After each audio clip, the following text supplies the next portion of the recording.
खुदा के कलाम में हर दुख की दुआ छुपी है। आज हम ज़बूर नंबर 77 में देखेंगे कि मुश्किल वक्त में भी खुदा की वफादारी कैसे हमें संभालती है। आइए दिल को सुकून देने वाले इस सफर में चलें। मैं बुलंद आवाज से खुदा की हुजूर फरियाद करूंगा, खुदा ही के हुजूर बुलंद आवाज से, और वो मेरी तरफ कान लगाएगा।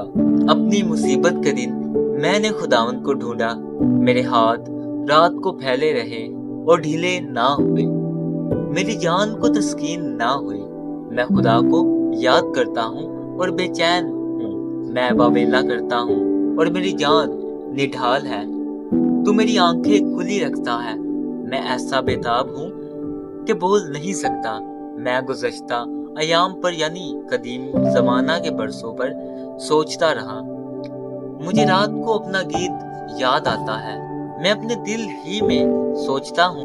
मेरी रूह बड़ी तफ्तीश में लगी है, क्या खुदावन हमेशा के लिए छोड़ देगा? क्या वो फिर कभी मेहरबान ना होगा? क्या उसकी शफकत हमेशा के लिए जाती रही? क्या उसका वादा अब तक बातिल हो गया? क्या खुदा करम करना भूल गया? क्या उसने कहर से अपनी रहमत रोक ली? फिर मैंने कहा, ये मेरी ही कमजोरी है। मैं तो हक ताला की कुदरत के जमाना को याद करूंगा, मैं खुदावंद के कामों का जिक्र करूंगा, क्योंकि मुझे तेरे कदीम अजायब याद आएंगे। मैं तेरी सारी सनत पर ध्यान करूंगा और तेरे कामों को सोचूंगा।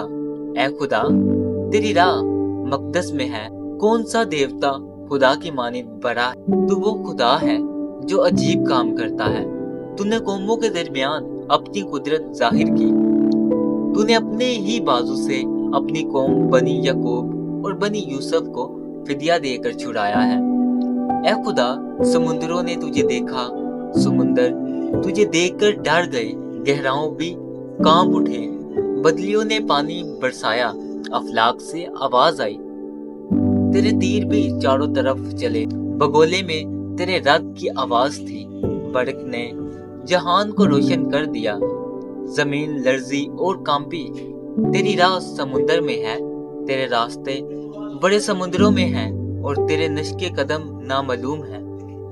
तूने मूसा और हारून के वसीला से गल्ला की तरह अपने लोगों की रहनुमाई की। आमीन। ज़बूर नंबर 77 हमें याद दिलाता है कि मुश्किलात सिर्फ आर्जी हैं और खुदा की याद हमेशा हमारी रहनुमाई करती है। आइए हम भी हर दिन उसकी वफादारी पर अतमाद करें, क्योंकि वो कभी हमारे साथ नहीं छोड़ेगा। खुदा आपके दिल को सुकून दे। आमीन।